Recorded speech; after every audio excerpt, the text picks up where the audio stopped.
scaring us. Come on, help me out. Help me out.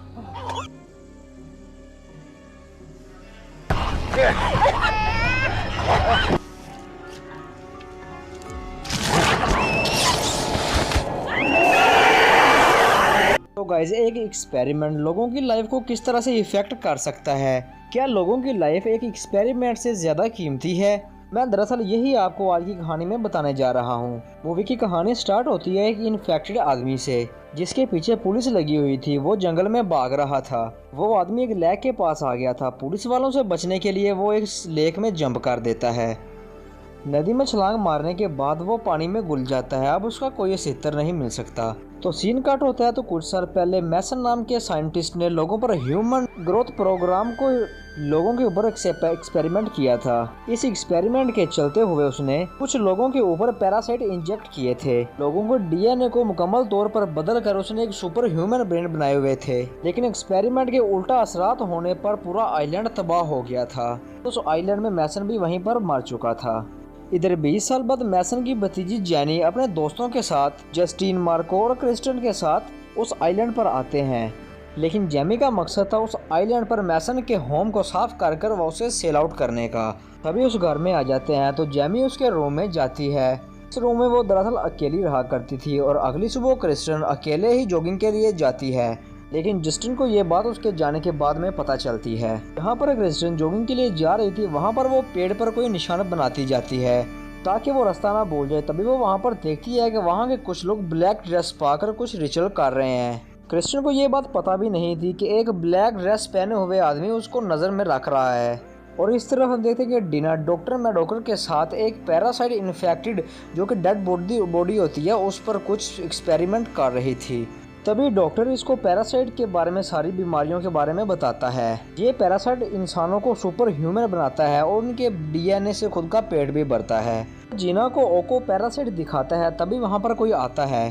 पता करने के लिए डॉक्टर बाहर चला जाता है। वहाँ पर टीम का काउंसलर लैरकीन डॉक्टर से कहता है कि जैनी और इसके दोस्तों को वहाँ से वापस भेज दिया जाए क्योंकि यहाँ पर वो बहुत ही खतरे में रह सकते हैं।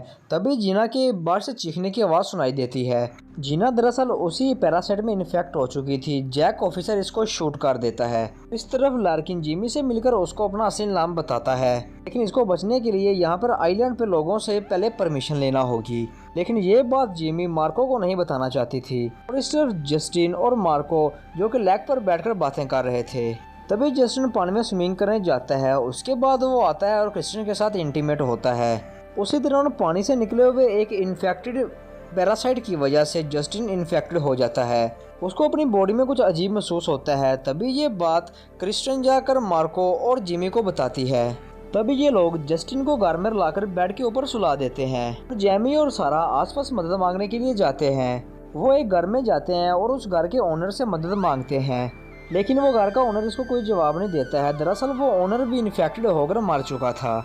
इसके बाद ये दोनों डॉक्टर निकवर के घर पर जाते हैं। घर के अंदर जाने से पहले इनको खबर मिलती है कि जस्टिन केले की तरह अकड़ चुका है। ये सुनकर ये दोनों वापस आ जाते हैं। इधर रात को जस्टिन अपने अंदर बहुत पावर महसूस कर रहा था। छोटी से छोटी आवाज़ भी उसको बहुत तेज़ी से सुनाई दे रही थी। इसलिए वो अपने कानों में रीढ़ डालकर सो जाता है।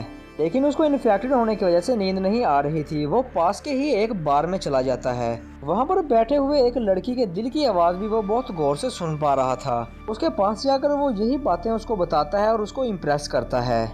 लड़की का बॉयफ्रेंड ये देखकर जस्टिन से बहुत नाराज़ होता है और वो इसे गुस्सा करता है। तभी जस्टिन इसको एक पंच मारकर गिरा देता है और वो लड़की भी जस्टिन के साथ में चली जाती है।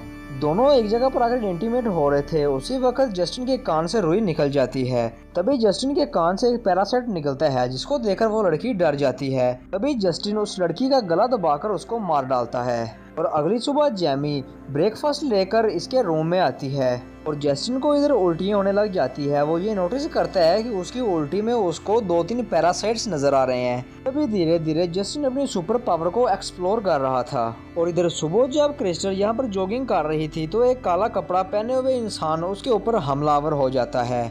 इसी तरह क्रिस्टन वहाँ से बचकर भागने लगती है। लेकिन वो बदकिस्मती से अपने घर का रास्ता भूल चुकी थी। यहाँ वहाँ भागने लग जाती है। लेकिन जस्टिन को ये बात बहुत दूर से ही पता लग जाती है और क्रिस्टन की मदद के लिए वहाँ से भागता है। लेकिन इससे पहले उस काला कपड़ा पहने आदमी ने क्रिस्टन को मार दिया था।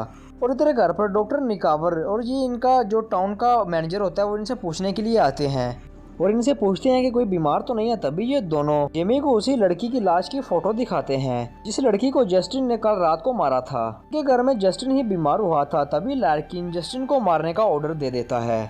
इधर हम देख सकते हैं कि सारा भी इन्फेक्टेड हो चुकी थी और जस्टिन अपनी पावर से सभी पुलिस वालों को मार गिराता है। मार्को जस्टिन की हेल्प करने के चक्कर में खुद भी बेचारा मारा जाता है और जेमी को काला कपड़ा पहने आदमी अपने साथ खींचकर ले जाता है। कुछ समय के बाद जैकिन, लार्किन और इंस्पेक्टर उसी लाश को आकर देखते हैं और पैरासाइट को ख़त्म करने के लिए लार्किन डेड बॉडी के ऊपर नमक डालता है।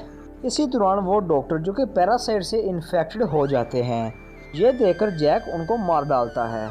और इधर जेमी को काला कपड़ा पहने एक इंसान ने यहाँ पर बांध कर रखा हुआ था और मज़े की बात वो आदमी और कोई नहीं, जेमी के अंकल मैसन थे और वो अभी तक जिंदा थे। जेमी के अंकल ने जेमी की माँ को भी मार डाला था क्योंकि इसकी माँ मैसन के एक्सपेरिमेंट को रोकना चाहती थी। इसी दौरान जेमी खुद को आज़ाद करके और एंटीट्यूड उठाती है और लैब का डोर बंद करके वहाँ से फरार हो जाती है और चुपके से लार्किन को सारी बातें बताती है। वहाँ की लोकेशन भी वो लार्किन को बता देती है। तभी कुछ समय के बाद लार्किन वहाँ पर पहुँच जाता है, लेकिन लार्किन मैसन से झगड़ा नहीं करना चाहता था। तभी एकदम से जेमी पीछे से आकर मैसन के ऊपर नमक और पानी डाल देती है। मैसन जो कि इन्फेक्टेड था वो नमक और पानी की वजह से वहीं पर ही मारा जाता है। लार्किन को लेकर जेमी वहां से निकलने लगती है, लेकिन वो पैरासाइट्स इनका पीछा नहीं छोड़ते हैं। इधर कार में लार्किन जिमी को बता देता है कि घर बेचकर पैसे मिलने वाली बात झूठी थी। ये सब दरअसल जिमी को आइलैंड पर लाने का एक तरीका था क्योंकि जिमी के खून से उस एंटीट्यूड को बनाया जा सकता था। फिर रास्ते में इनको सारा की कार नजर आती है। दरअसल सारा इस कार में बेहोश पड़ी थी।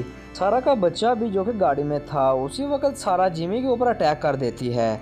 लार्किन किसी भी तरह उसका गला दबाकर उसको मार डालता है।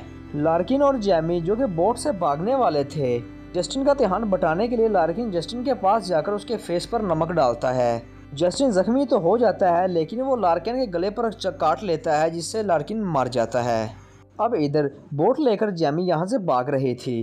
तभी जस्टिन बोट लेकर उसके पीछे जाता है। ये दरअसल जिमी की एक चाल थी। जस्टिन के दूर जाते ही जिमी सारा के बेबी को एक और बोट में डालती है और वहाँ से निकल जाती है और जस्टिन उसे रिक्वेस्ट करता है कि वो इसको अकेला छोड़कर नहीं जाए, लेकिन जेमी उसकी बातें नहीं सुनती है। और अब हम देखते हैं कि अगली सुबह जेमी ये नोटिस करती है कि वो खुद भी इसमें इन्फेक्टेड हो चुकी है। वो अपना हाथ नमक वाले पानी में डालती है तो उसका हाथ वहीं पर मेल्ट हो जाता है। जेमी बच्चे को बचाने के लिए बोट से उतरकर पानी में जंप कर देती है। वो इसलिए क्योंकि सामने से एक बोट आ रही थी जो बच्चे को बचा सकती थी। इन यहाँ से काट होता है और 6 महीने बाद दिखाया जाता है साउथ कोरिया में एक लेडी जो कि एक मोती खरीदने के लिए आई थी। दरअसल वो मोती उसी आइलैंड से आया हुआ था। तभी उसी मोती को फाड़कर उसमें से वही पैरासाइट निकला है। अभी ये पैरासाइट इन सबको इन्फेक्टेड करने वाला था।